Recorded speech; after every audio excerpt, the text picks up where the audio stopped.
The second reading action item on the revisions to the procedures and standing orders of the Board of Governors.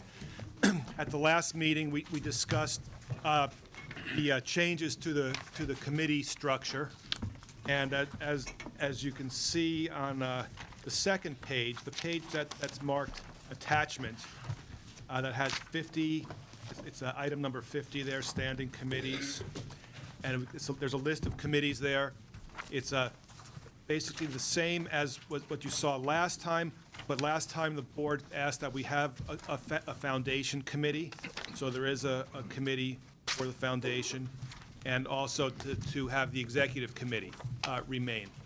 So that is what you see there is the language that will be part of the standing orders and procedures that were sent to you in the past week or two, and those are intended to be your actual book that you can keep. If the board feels they need to make a change today or at some other point, we'll change them, but obviously we don't like to reprint them too many times. It just gets to be more and more confusing. So that is the proposal in front of you. One other change that came to our attention between the two meetings was concerning distance education.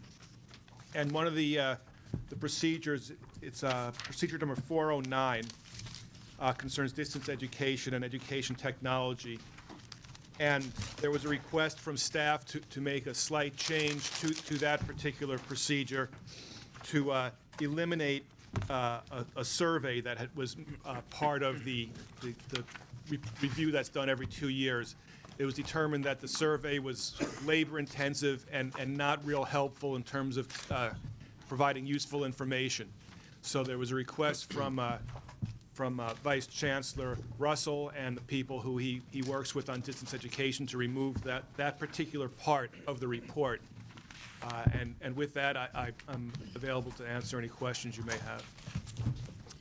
Any board members have questions or comments? Member Perez. I did have a comment on the distant education. Last time when we got the report, one of the items that I was looking for was actually cost, and I was told that that was not part of the criteria for the report, therefore that's why it was not reported on. So if we're amending that piece of it, I would ask if we can add to that cost to administer. Certainly, so for cost to administer to be part of the annual report. It's a 2-year report, isn't it?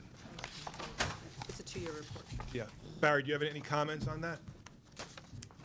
Since that wouldn't fall in my area, as far as cost goes, I'm not exactly sure how, if we can compute that within the system, or? Well, yeah, let's try to be clear what it is that you want, so we can be sure we can you articulate a little more? Yeah, so what I was trying to understand is what is the actual cost to administer distant education, and how does that cost compare to traditional type learning? And the last report that came out, that information was not on there, and what I was told is because it's not part of the criteria. So I was wondering if we can add that cost component to that, so when we're looking at where it's being administered, because you're looking at number of students that are being served, you're looking at gender, et cetera, that you can also add to that the cost. I think the Chancellor has a comment. The cost of distance education is something that is contained within the budget of each individual college. In other words, it varies from college to college as to what the cost is. Some colleges confine the number of people that each faculty member may serve. Some may have the cost of coming to campus, others don't. So we don't control the cost of distance education, just as we don't control the cost of any other form of instruction. But the cost is, we might be able to estimate cost, but the cost of distance education as compared to the cost of classroom instruction is something that's handled at the individual college level. So can we pull that information from them? Well, not very easily. I'm just saying it. For instance, if we were to, there's 72 different community college districts, and they may use all forms of accounting. They themselves might just have the cost of faculty, rather than the cost of faculty who teach distance education and the cost of faculty who teach classroom instruction. Or some faculty teach 2/5 of their load distance education and 3/5 of their load in classrooms. So I'm not sure that it could easily be determined what the cost of distance education is at each campus. That would be a very, very difficult piece of information to get. I mean, we can think about it and perhaps come up with some, random sample or something like that. But we normally don't. If I maybe Mr. Skinner can say something about this. Sure. Chancellor Scott, you've got it right. The annual budget reporting that districts perform would not allow us to break out the distance education as a separate component. It would be embedded in their larger budget. And so gathering this information would be a kind of a separate research activity and something I think we could try to engage in. I know there's a lot of interest around this. The Legislative Analyst's Office has been researching distance education, and they're trying to understand costs better. And so, I think that it's something we definitely could provide at least some thoughts on it, perhaps some estimates, describe a little bit some of the trade-offs. For instance, distance education has higher costs in some regards, definitely on the technology end. There are also some potential economies of scale or efficiencies that can be accomplished. And so if that's what you're looking for, I think, I think that staff could put something like that together. Just don't have too high an expectation that you're going to see a clean number for each individual district. The data just doesn't exist right now. And actually, that is kind of what I'm looking for, because I keep hearing conflicting information. In one sense, I hear information that says it's a lower delivery channel, it's a lower cost delivery channel to serve, but then I hear statements like what you just say, that there's a higher cost, technology in other areas. And I'm just curious to understand overall, what is the cost to deliver that particular type of education to our students? So I'm open to whatever you think you can gather, but I would like to ask staff if there's a way that we can try to start gathering that type of information. Member Larwood. I think there's a whole other dynamic in there that it makes it more complex than even what has been described, and that is one of the things that you look at is the productivity of your employee in terms of the cost of that employee and how many people are in a class, and that is a big part of it too. And in distance education, are the people who are doing it, are they as productive in terms of how many contact hours they have with those students as someone who's in a class with contact hours, and can you even compare? I think we're getting it may be difficult, but the whole productivity issue in terms of the classroom teacher to the number of students they teach is a big part of the real cost. Yeah, I'm not as concerned about the contact hour, because I don't think you can necessarily say because the teacher has more contact that the students are actually learning more. So, for me, I'm not as interested in the contact information. Member Haley. I think that Member Perez has brought up time and again, almost since she was first appointed, an interest and a concern about distance education and what we're really doing out there in our state with 2.7 million students in distance education and the drama of the cost of education. And I hear again her concern and interest, and I am too.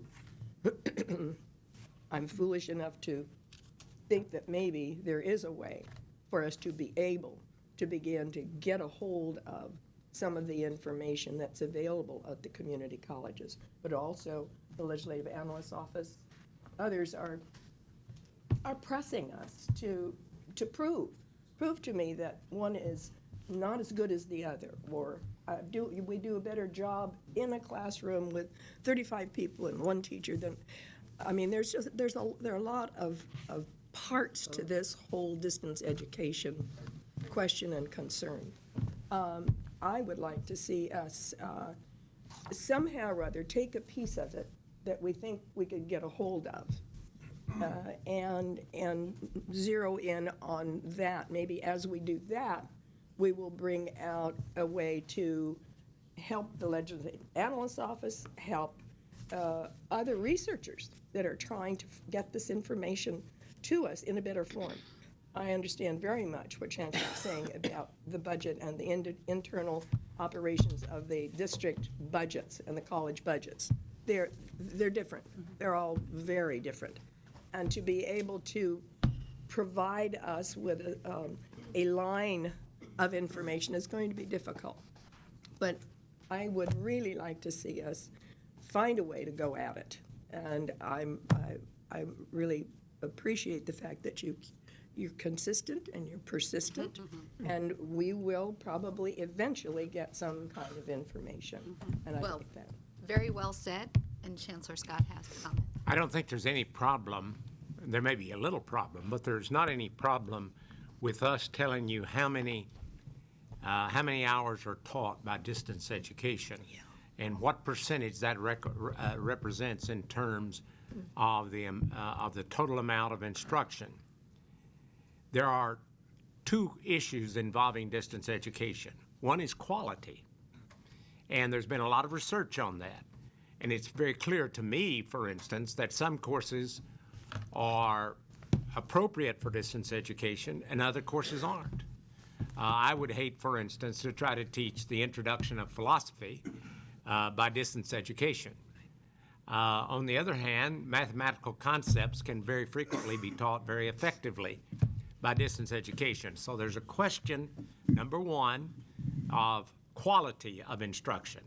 And there's research that's been done as to the level of knowledge that people possess after taking a course through distance education and through the regular classroom approach.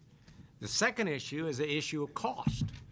And, as I was trying to say there, our only problem would be that various community college districts operate differently in the way that they do distance education. The technology itself, the number of students that a distance education instructor handles, all of those things are part of the equation.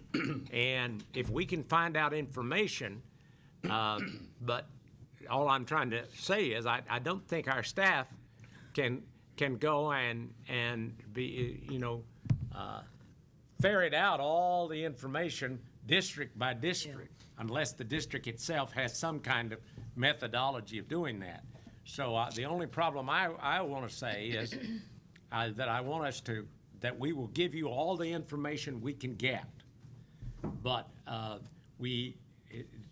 unless we want to say that we want to set aside a certain amount of money to hire some additional researchers, I can't promise you that that the staff, which is already pretty threadbare, can suddenly stop and spend the 3 or 4 months that it would take to get all this information. So I'm just trying to set you up for what we can get you and what we can't get you. And we'll do the best we can with the information we've got. I've already talked to Patrick Perry, who is our Vice Chancellor of Institutional Research, and I don't think we'll have much problem giving you the amount of distance education that is now, or at least a fairly approximate percentage of courses that are taught by distance education. But if we get down to how the cost of distance education compares with classroom instruction, then I think it might be a little difficult. Okay. Member Baca and Member Reed. Well, I'm going to try and capsulize this in brief, because there's quite a bit I could kind of meander off into on the question of distance ed. I've been teaching online for about 12 years, and I'm intimately familiar with two campuses in terms of their online instruction, and there's a great deal of difference between the delivery of both of those institutions, as I know that they probably are with a lot of others. And the issue of quality is an important one. Some colleges choose to deliver it in terms of a smaller classroom size, some in terms of larger one. Some of that is bound in collective bargaining and some other issues, and so there is a great difference from campus to campus in terms of the delivery. You know, the issue of cost has been something that I've been interested in over that period of time, and it's been difficult to really narrow it down in terms of an actual cost that, you know, you could say and measure it in terms of apples and apples, because it's going to be kind of almost apples and oranges. You know, and in terms of looking at it from the broader perspective, there are some students that do quite well online, and I can almost see them within the first week or two of the course, those that are going to be successful and those are not. And it's almost a different group. And a large number of our community college students, at least in the transitional period in college, probably are benefited best by an on-campus delivery and not an online. I think after they've acclimated and developed some discipline, some understanding of what might be expected, then there's that question to be answered. But I think there is probably some things that we need to know in terms of the online delivery as a system. I would be reluctant to take too seriously any kind of cost-benefit comparisons because they may not lead us in a clear direction as to what exactly is the difference there. But I do think that we need to maybe understand the progression, the movement of online instruction, distance ed in the system. And so I think there's probably some things, and I think the chancellor kind of outlined some of those things where we can clarify it. But you know, it's a difficult question. Okay, thank you. And Member Reed? Well, I just think it'd be very interesting. We've had examples in the past where people have made presentations to us. And if we could find an exemplary program that deals in distance learning, perhaps that would be of interest to the board to have them come and tell us the pros and cons and what they're experiencing. And I would be very interested in hearing more about it Okay. as a subject matter. I agree. That sounds good. Well, I will talk with the chancellor, and we'll come back with information and perhaps presentation in the future. Thank you. Member Baum. I just think we've gotten a little far afield from the agenda Yes, item. we which have. is Thank you. And so, but I think we will have a fruitful discussion on what we need to know about distance learning at some point, but standing orders. Thank you. So, I'm ready to vote. Is everybody else ready to vote? Any other questions or comments? No? All in favor? Need a motion, second. Sorry, thank you. Just hit my brain. Is there a motion? I'll second. Board Member Izumi and Board Member McDonald, thank you. All in favor? Say aye. Any opposed? Any nay? I'm lost. The lunch is in my stomach. Any abstentions? Thank you. Okay, we're on to item 5.3.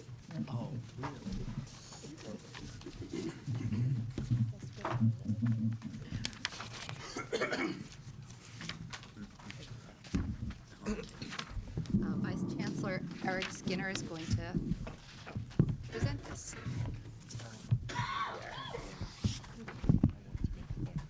President Malumed, Chancellor Scott, members of the Board of Governors. I'm Eric Skinner, Vice Chancellor for Fiscal Policy. The issue that's before you is the proposed regulatory change regarding the 50% law. This item was first presented at your November board meeting in San Francisco, and we had the opportunity to delve into it in considerable detail. So I'll keep my presentation brief. But the item before you is the second reading of this proposed change, and the recommended action would be for the board to adopt the regulatory change. That's how it's presented in your agenda. So just to quickly kind of rehash, the proposed change to Title V of our regulations would provide some very limited relief to districts regarding compliance with the 50% law.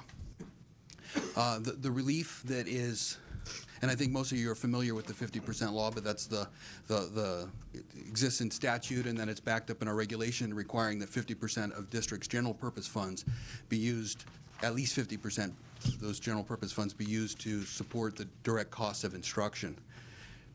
The proposed change would provide some limited relief in the context of the extreme fiscal hardship that districts are dealing with now.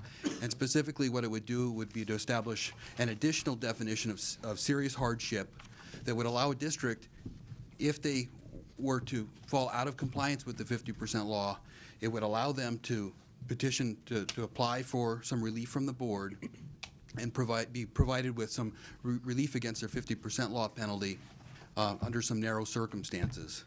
And specifically, those circumstances are instances in which the district uses their general purpose funds to backfill cuts to categorical programs.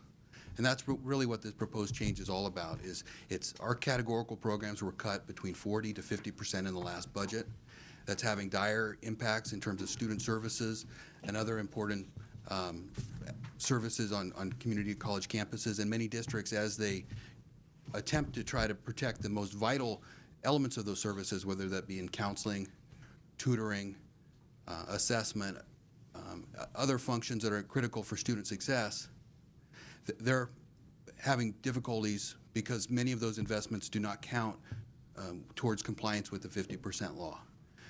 And so what this change would do would be to say that to the extent that a district uses their general purpose dollars and it puts that money, invests that money in backfilling cuts to those key categorical programs, that portion of the calculation, that the extent that they're out of compliance with the 50% law due to that shift of funds, that specific portion of the transfer would be exempt, or actually would be forgiven in terms of the penalty. So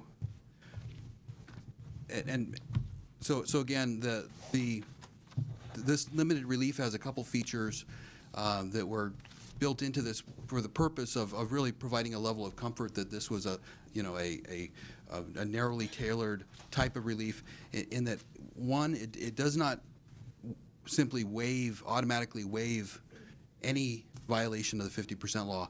It simply identifies a specific type of hardship when a district comes before you as a board, that they can ask for to have part of their penalty waived due to these circumstances. So there's ample sunshine. A district is going to have to go through that waiver process in order to access this flexibility. Secondly, as I noted before, the amount of the waiver or the forgiveness is capped based on the dollar amount that is transferred from a district's general fund to backfill the categorical cuts. And then lastly, the duration of this proposed regulatory change is limited. It would be in place through the 2012-13 fiscal year, which is consistent with the other categorical flexibility and the other forms of relief that have been built into the state budget for the colleges to deal with the current fiscal crisis. So again, we put this proposal together to deal with a specific problem we've heard of from the districts. We crafted it in a way that is, we took great pains to make it moderate and limited, and that's the proposal that's before you. Thank you. Chancellor Scott has some additional comments. Well, I think Vice Chancellor Skinner has explained it extremely well. I want to also, the waiving of the penalty first has to be brought in a local setting. There has to be a hearing about it before it comes to this particular board. A statement was made that the Chancellor is seeking to suspend the 50% law. That's inaccurate. I couldn't suspend the 50% law if I wanted to, for it's in legislation. So this has nothing to do, this is not a suspension of the 50% law. The 50% law is still in effect. What this simply does is give the Board of Governors the right to waive a penalty, which you already have, by the way, but we want to specify the means by which there might be a waiving of the penalty because of the severe hardship we've placed on our categorical programs. In fact, many districts, if they could not move money from the general fund over into help the categorical programs, they will have to lay off some of their permanent staff, their counselors that are involved in the categorical programs. So if they move money over there from the general fund to simply, and it's only in the categorical programs, and they can't fund the categorical programs at a higher level than they did the previous year, then you as a board, when they come before you, you can waive the penalty that they would have to pay. So I hope all of you understand this is not a suspension of the 50% law. This is merely a means of waiving the penalty that might result as a result of districts trying to help their categorical programs who have been cut by 48% or even more. Exactly. Okay, any comments from the board? I'll do Vice President. Public comment first and then go to board We discussion? don't usually, Okay. but we can come back to board discussion after. Okay. Vice President? Just a question, Chancellor and Eric, just as board members in terms of process. The hearing will be held at the local level, and if it's approved, we'll come up here, and then we'll go to your office, Eric, for evaluation, and you'll come to the board, or Chancellor, you'll come to the board with a recommendation, or is it going to come directly to the board? There is a hearing held at the local level. It should be clear, though, that the Board of Trustees will make the decision as to, and if the Board of Trustees doesn't choose to carry it to if they want to pay the penalty, they can so do it. But then they will have to come here in front of this board. We will put it as an item on the agenda, and they will simply ask and state the reasons why they're asking you to waive the penalty. Okay. That's, and if I could just clarify, you got it exactly right. The local, the requirement at the local level is the notification and hearing the issue locally. It doesn't require the approval of the. It's the trustees that devote to submit the application. So it's not a local shared governance process other than having the issue aired and discussed. It's really up to the trustees to make that determination and making the application. And then what the application for waiver comes into the chancellor's office to the chancellor. It's my division analyzes that request. We look at budget data from the district, and based on that data, we develop, and the chancellor makes a recommendation to the board as to how to respond to that. And it is agendized and dealt with here at a public Board of Governors meeting. Thank you. Member Davis Lyman. Thank you.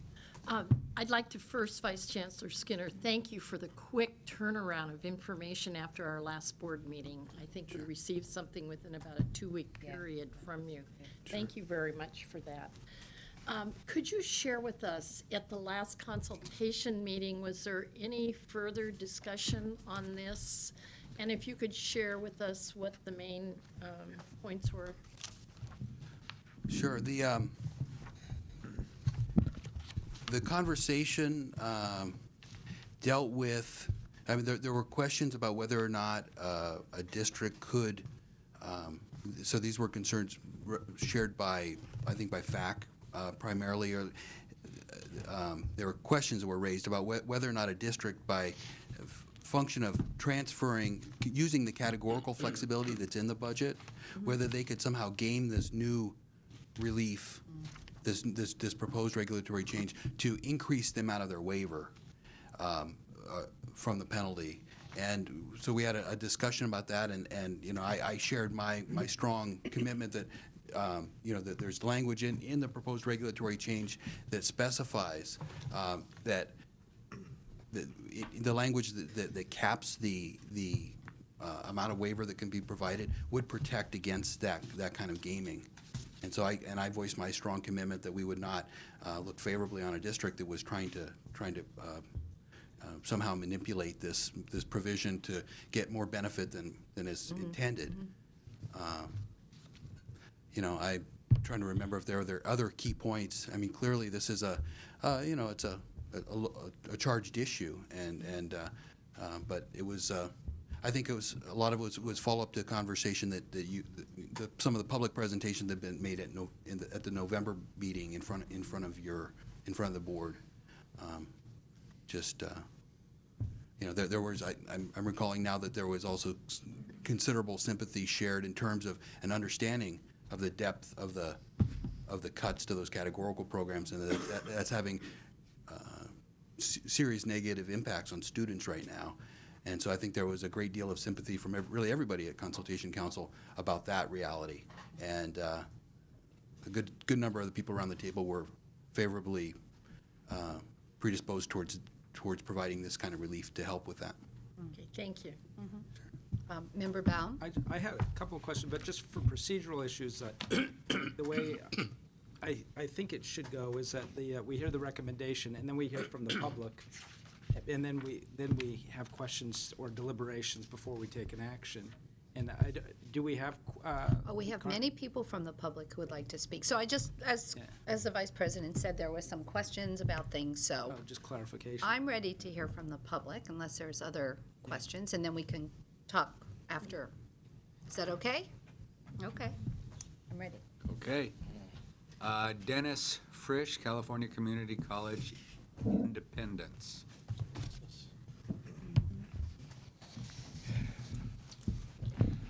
Thank you very much. I'm Dennis Frisch. I'm the Executive Secretary for CCCI.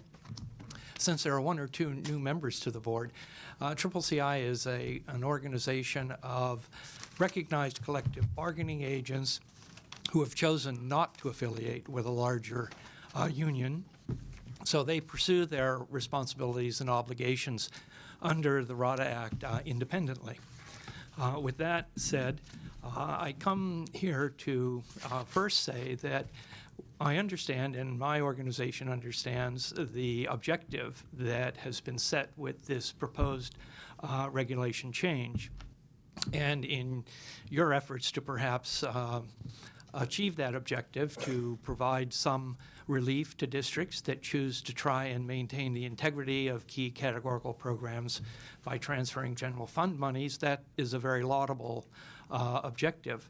I would like to, however, also mention that at consultation in November, as I understand it, there was some discussion of perhaps having any applications for waiver presented to the Consultation Council so that members of Consultation Council are fully informed as to what is happening as this process plays itself out.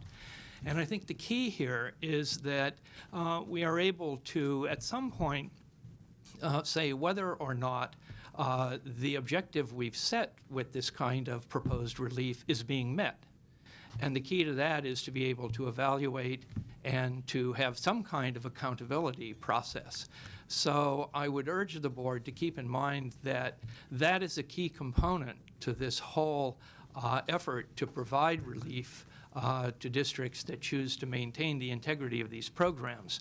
Nobody denies the key importance of these programs, and those districts that are trying to maintain the integrity of these programs should be, in some way, offered relief. But again, I want to reiterate that accountability and evaluation are also important here.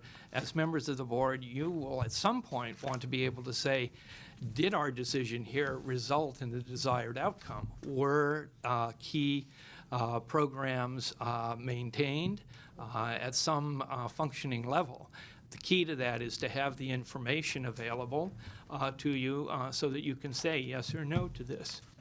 So accountability is really, really important here, and I urge you to keep that in mind. Thank you very much. Thank you. Jonathan Lightman, Faculty Association of California Community Colleges.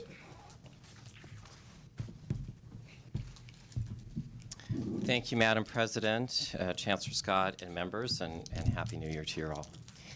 I do want to thank President Malumed and former President Izumi for conducting this conversation in a manner that has allowed all of us to present our opinions, and we recognize that it is a highly charged proposal. It's tough for any faculty organization to support a a relaxation of the 50% law, insofar as this is one of the few regulations that we deem actually work. And sure enough, when the governor had proposed a suspension of the 50% law, we were adamantly opposed to it, and we thank you, Chancellor Scott, for emphasizing that that's not the proposal on the table right now. We have to balance that against preserving student services, which is really on the table right now. And we recognize that the draconian cuts to EOPS and DSPS in particular have put our vulnerable students particularly at risk. And so, given that, the narrowly tailored nature of these regulations is a very good starting point. And I would like to align FAC with the comments of the CCCI. There are two ways that you can improve this. And one is to insist that the Consultation Council have a discussion on the applications before it comes to you. And I think that actually benefits this board, because you have an opportunity to hear the arguments after they've already been vetted in terms of whether an application looks good or whether one may look like it's falling a little bit in a gray area beyond what the intent of this board was. It's better to have it vetted in advance than to have a discussion or a fight here at the board and have it at its first time. And that's at the state level. We recognize that there is going to be a local discussion as well. And then the second is in terms of an evaluative process, whether you want to put some kind of mention in the regulations or if there's something you just agendize in a year. I know that you discussed this morning in terms of your process.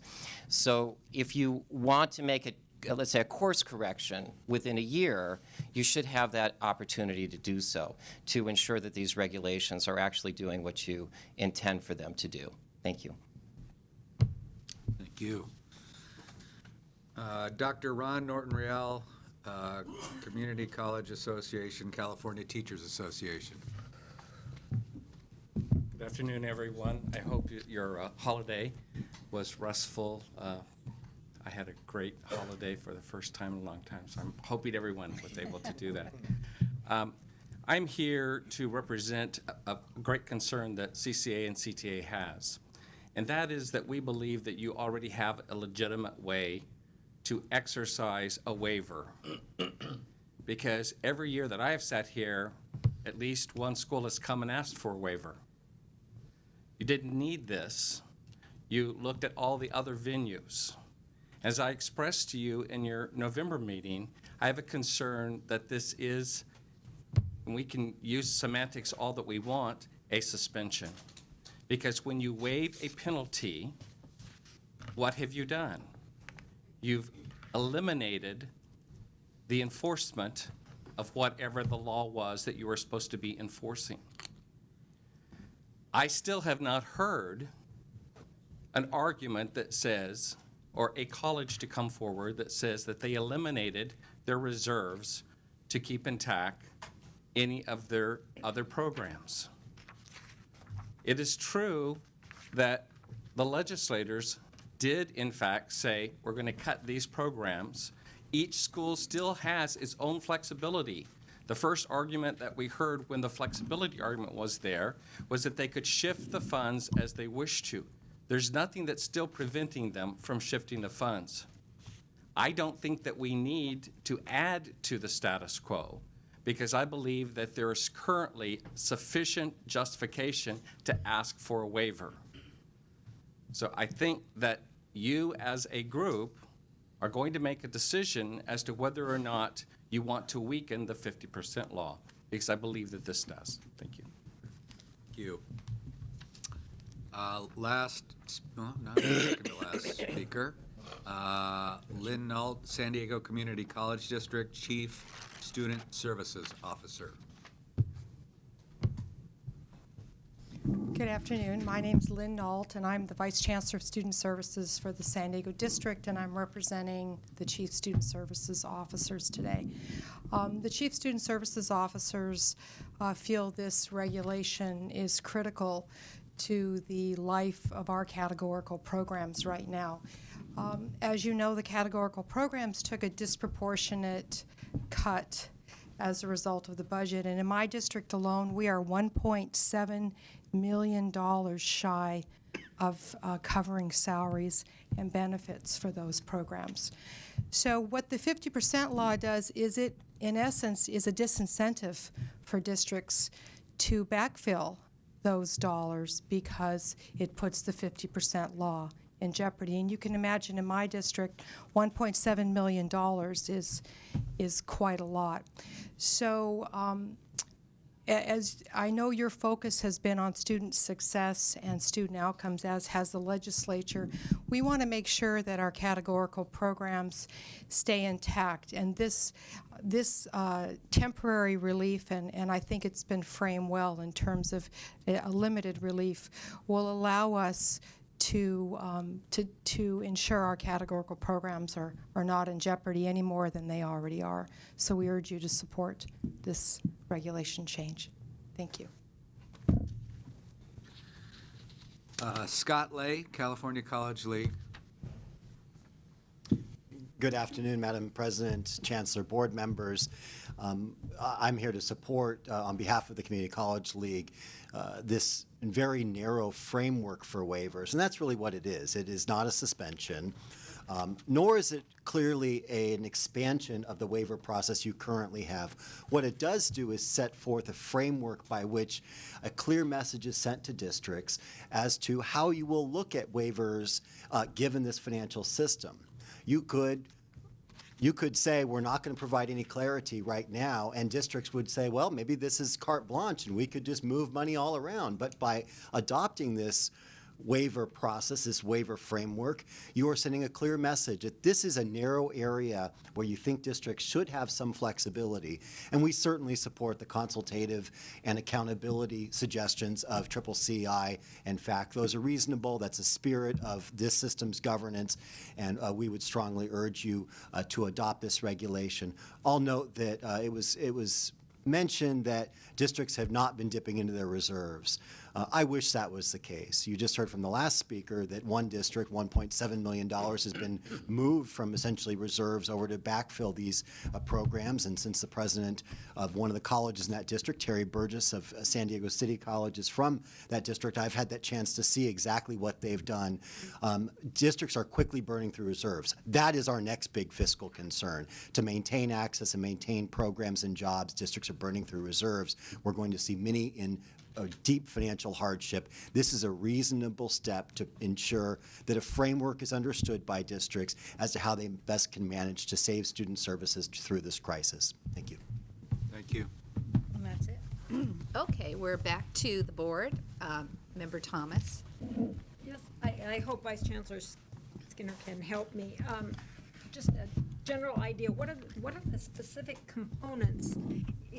If a district requested an exemption, and by specific components, I want to know, is there a form? Is there something that says the request would include this and this and this and this?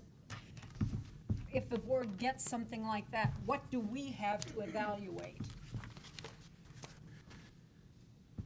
The district does submit a form. The information is, we do a thorough review of, and I might ask Fred Harris to come up here in case we get into more of the detail, because it's actually his team that will do the review. But we look at in any case, say in the absence of this regulatory change, we'd be looking at a number of criteria in terms of the budget data from the district to determine first off, whether or not they're in compliance with the 50% law. Essentially what we look at are their revenues and their expenditures as a district, and there's a relatively straightforward calculation looking at the accounting codes to determine whether or not they're on the right, what percentage of their expenditures are committed to the cost of instruction, the direct cost of instruction.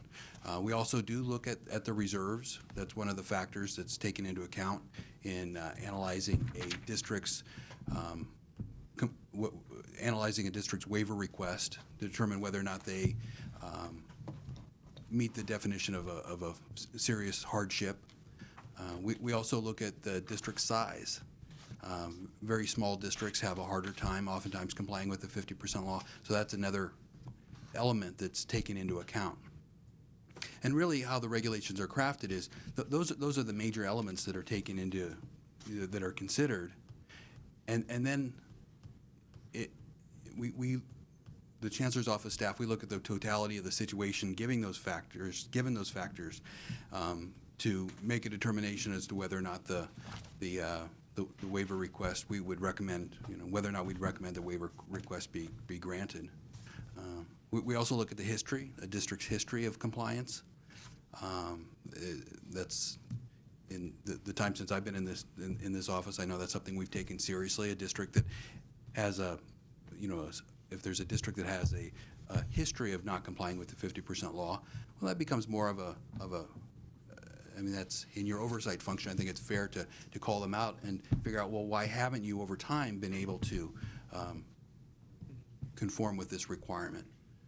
So those are some of the major components. Yeah. So where I was trying to go was the issue that was expressed in consultation council regarding maybe a district shifting some positions into categoricals and then backfilling those so that they could utilize this particular waiver as a way of getting around the 50% issue. So that level of detail would be revealed in what the Chancellor's Office staff would be looking at and scrutinizing. If that occurred, how would you see that?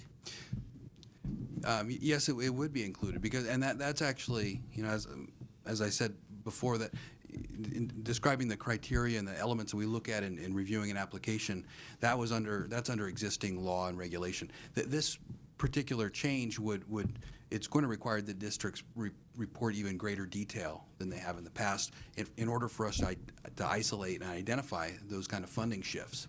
But what I'd say, I think the most straightforward protection against that kind of gaming is simply that the amount of relief that a district can get is capped at the cuts that they took in their categorical programs.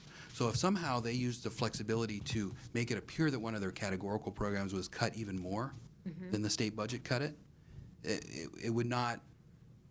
It would bump up against this cap because say if they decided to shift funds out of a program such as trying to think of one of them that's in there, economic and workforce development, and shift those funds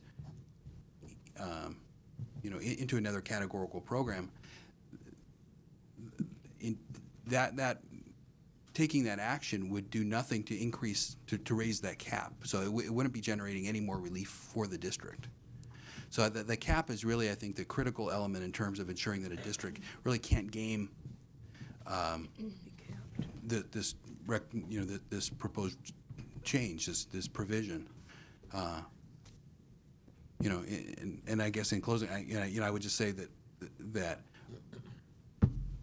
as we review a district's claim, we will look at how they shifted their funds across their categorical programs. And that'll be part of the context, I think, that'll be useful to us in terms of making a determination of how did the district attempt to how did the district attempt to mitigate the harms to their categorical programs? Because that's really at the heart of what this relief is about. Did the district, did they fall out of compliance because of an attempt to use other funds, general purpose funds, to backfill the categorical programs? Again, that's really that's the essence of this proposal, and so that's what we'll be reviewing, looking at the district's fiscal data. Excuse me, the Chancellor would like to speak, and maybe the Executive Vice Chancellor. Let's just do something hypothetical, and I hope I can explain this well. Suppose District X spent $5 million in categorical 08-09. 09-10, they got a 40% cut, which would go from $5 million to $3 million. District has a reserve over here, and they're going to take $1 million out of their reserve, not to even get up to the level that they did before, but just to try to keep from laying people off and try to keep their categorical programs whole. Under the 50% law, they'd have to spend $500,000 in instruction before they could get $500,000 over here to their categoricals. That's the simple fact. Now, all we're saying is give them enough relief. Many of them won't go beyond the 50%, but give them enough relief so that they can restore those categorical programs and help the students and avoid the layoffs without their having, I think Scott Lay said it very well. If you think districts are not dipping into their reserves right now, you're wrong. They are dipping into their reserves, and I imagine there's a couple of trustees here on this board that could tell you they are. So that's all that this is asking. And the board could do this, but we want to send a signal to districts who are in a great dilemma out there as to what they're going to do.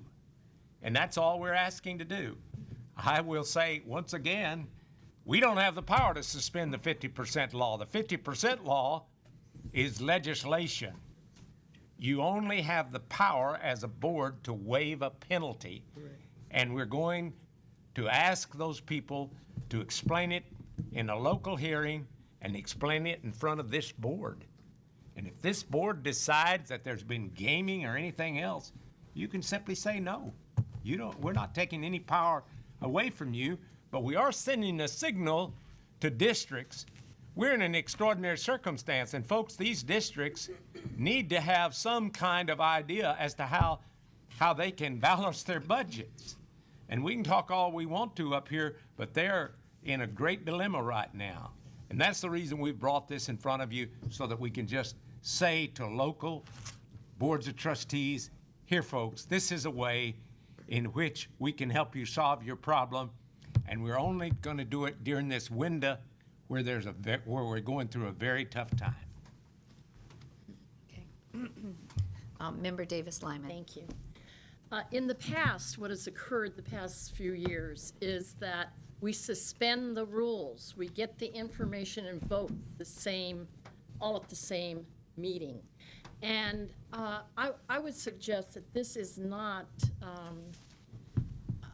a way for us to really look at what is happening in districts with the information that you're going to provide us with. It's very difficult to look at that information and make a decision. Sometimes it's passed around at that meeting that we're supposed to vote. So I would like to suggest that if we adopt this, that the meeting before the adoption, which could be September, that we receive that information, this report that you're going to prepare for us, giving the information so that we really can make good decisions for our students, and that we have an opportunity to have a discussion then before we vote on it the next meeting. So we'll see what's actually happening in districts, because you're going to be, and colleges, collecting this kind of information for us, so that when we make decisions, we can go home and sleep that night knowing that we made a decision based on facts and that we've had a chance to deliberate.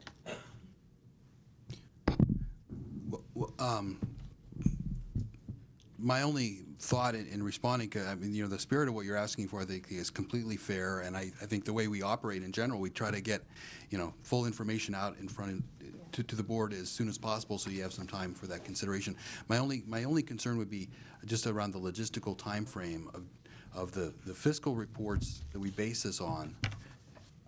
I think the reason why you've seen some of this information late is because districts don't make those budget reports to us until, I believe it's October 15th most years. And I think we have the ability to extend it out in years in which there's a fiscal crisis.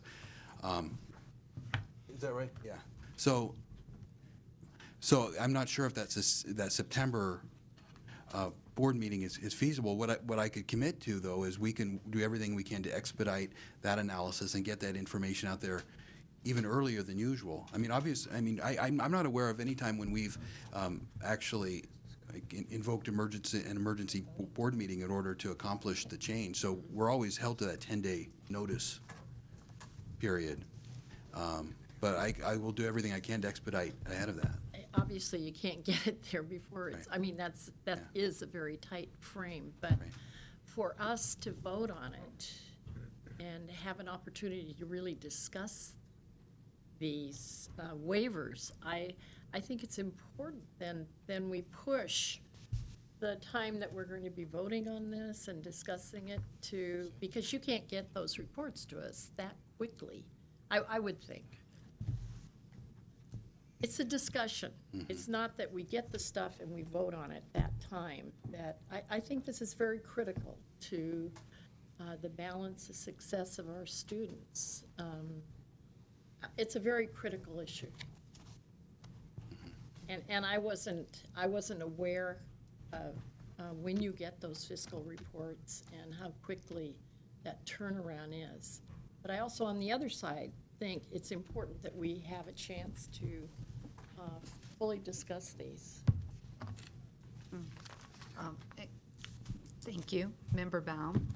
First, I'd like to first make a motion to adopt the proposed regulatory change. I second it. And then, just for information, at the Pasadena Area Community College District, we took almost $3 million out of reserves into our, and put it into our budget, annual operating budget, which then now will leave a gap. If we want to operate at the same level next year, we're going to have to find another $3 million, possibly from reserve. So that's just one district example. My last question is just the scale is how many districts are being penalized each year for not meeting the 50% rule? Is it one, or is it or 25? No, it's in the neighborhood of probably we average about maybe one per year. We'll have years when there's nobody out of compliance. We have other years where it might be 2 or 3. And the range of the penalty can be from what to what? You know? It's usually in the depending on the size of the district, obviously, because of the size of the budget. But most of the penalties I've seen since my time here are in the low hundreds of thousands of dollars. So it can be anywhere maybe from $50,000 up to $250,000 is probably the typical range that I've seen come before the board. So it's been maybe one a year since you've been here. Correct. Two. Yeah, two, and I think there was 1 year with 3. So yeah. Thank you. Member Haley. To Barbara's issue about time for the board to review the information prior to a board meeting, is that out of the question? Can we get the information and have time to read it before we come to the meeting so that each of us can digest it and know what we're about before we walk in the door? Well, again, it's my understanding that information has been included in the agenda, and if I'm mistaken, okay. If I'm mistaken in that, I ask somebody to correct me. But I believe that information's been included in the agenda, which means at least 10 days. Right. And what I'm committing to is if there's any way that we can have that information done ahead of that, Even ahead of that. I could see sending it out as a separate early heads up, so you have a little more time to review. Again, the spirit of the request I completely concur in. It's more the logistics, and I know we're under a tight time frame always to turn that analysis around. Thank you. I think that Yeah. seems to, that makes me understand it and feel better about it. Okay. Any other comments or questions? Member. You know, I think we've got to take this issue very seriously because it does potentially affect the perception of folks regarding the 50% rule. But in terms of our involvement here, I can understand the timeliness that's necessary. But we do need to have a sense of the districts who are seeking this, and I just would like to know what's maybe the issues or some of the problems you might see if we had either a subcommittee or put it through the consultation process in some fashion before it came to to the group, to the Board of the Whole? Is a question about putting the waiver application through that process? A process, you know, with the chancellor, and either through subcommittee or through some consultative process of some type before it came to the body? Well, I guess the two thoughts I'd add. One, it strikes me that it would be a fairly significant kind of deviation from the way this authority and this authority for the board to offer some relief to the 50% law. It would be a significant departure from how that authority has been implemented in the past. Okay. Secondly, I would have concerns again around the timing, the logistical. If we can have that analysis and that information together, I'm just not sure that we could even have it ready in time for that consultation council meeting ahead of the board meeting. Yeah. So those are the two thoughts that come to my mind, but it's really up to you to weigh those. Okay. Member Larwood? I'm ready for the vote, but I would also like to say, as a former teacher and now as a member of a board of trustees, I'm fully in support of the 50% law. But I do think in these crucial times, this flexibility is needed. And I don't expect people to abuse it, although I know there's a concern out there, but I think vetting it, as has been suggested at Consultation Council, gives us what we need to be able to move forward with this with comfort. I'm not sure it's been decided that it would be vetted at Consultation Council. Oh, I thought Is that that that what would you were no. saying? Because of the fast timeline, No. it might not be able to be done, but it will have been vetted at the individual It will be. college in an open hearing. It will be. So But we'll it have might that also- information. I'm sure it will be discussed, even if it isn't vetted. Right. At consultation. Right. And I guess that's just my last question. Are all these going to come at one time? The waivers? The Right. requests. Correct. So it's a once a year and they're all at one time? That's right. Okay. All right, we have one more question and then we'll Just, vote. I'd like to ask the chancellor, you were talking about, are these open hearings? I mean, what is the wording of that? These are open hearings. My understanding that there has to be an open hearing at the district. Yeah. And that then the Board of Trustees presents what it wants to present. Say like at the Pasadena Board, they would call a meeting, they would indicate their desire, they would listen to anybody from the public who wanted to comment, and then the Board of Trustees would make a decision as to whether they are going ahead with the request for a waiver. Right. And isn't that correct? That's correct. And the only thing I'd add is that part of our waiver process is a clearly identified opportunity for local stakeholders to weigh in with the chancellor's office, meaning that we do receive an application from the district, but there's also the avenue for input from, for instance, local faculty groups to weigh in directly with the chancellor's office. And we have historically prioritized that and included that in our analysis and shared that. So there's an attempt to really have this be an even-handed, fair analysis. We are saying in effect that if a district has spent, does not meet the 50% law, they then can call for a hearing at their local level. Mm-hmm. The Board of Trustees decides to go ahead with the waiver, we'll say. The individuals who might be there who object to that have an opportunity to send information to the chancellor's office that furthermore, that there's 10 days of an agendized matter, that's, and certainly other interested parties can come to the board meeting and say, we feel that X community college district is not deserving of this waiver. And the power is in the hands of this Board of Governors. Now, the chancellor's office may recommend A or nay, but the power is in the hands of the Board of Governors. You'll make the decision. I think Scott Lay laid it out very well. One of the reasons that we're suggesting doing this is to send a signal to the districts as that we are not interested in suspending the 50% law wholesale.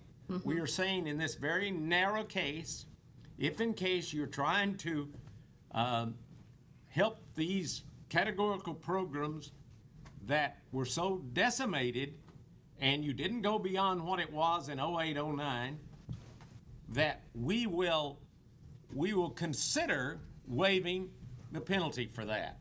And then, but it's not even that's not a carte blanche. That is one of the reasons that's given. And so we're making it pretty difficult for our district, frankly. They're number one, they have to have an open hearing in their own district. Number two, they have to indicate that they're coming to the board. Number three, 10 days before that, people will know they're coming to the board and it will be agendized. And I think that Vice Chancellor Skinner has indicated to you he will give you as much information as he can possibly give you so that you won't step into the board meeting and have all that information placed in front of you. Good. Okay, Just Member Lyon one more Davis question. Lemon. Then, like a lot of other reports that come to the Chancellor's office, is there a sign-off on this report that the district sends in, such as, does the Academic Senate President sign off? Do other constituent groups sign off on this application for waiver? Because I know there are numerous reports that come here that I've had to sign off on. Right, Say, right. yes, we've seen this, we know what the content is. I think I know the answer, but Fred, do you?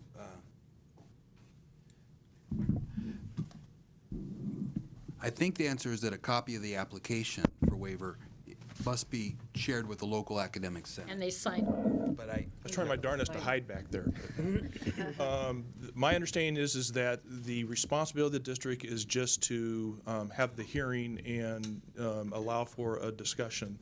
But rather than, when you say sign off, that sounds like they have some kind of veto or co-approval. No, a lot of reports come here, and the president of the academic senate, president of other groups on campus, 2 or 3 groups, have to sign off. Yes, we have seen this report.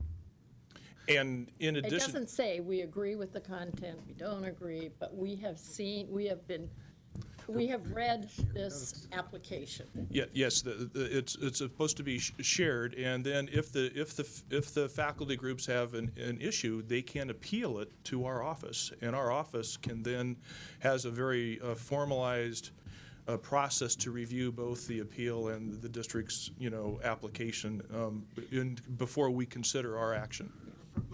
Perhaps I can clarify.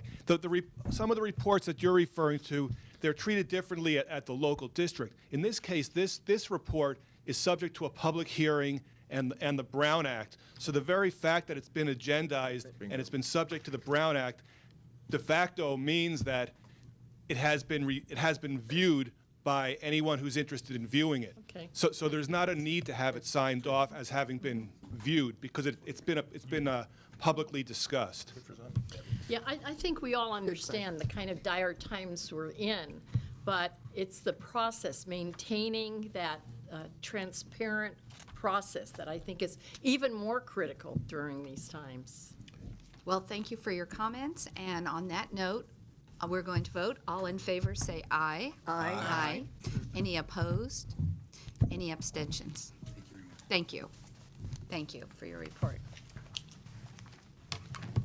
We're on to item 5.4.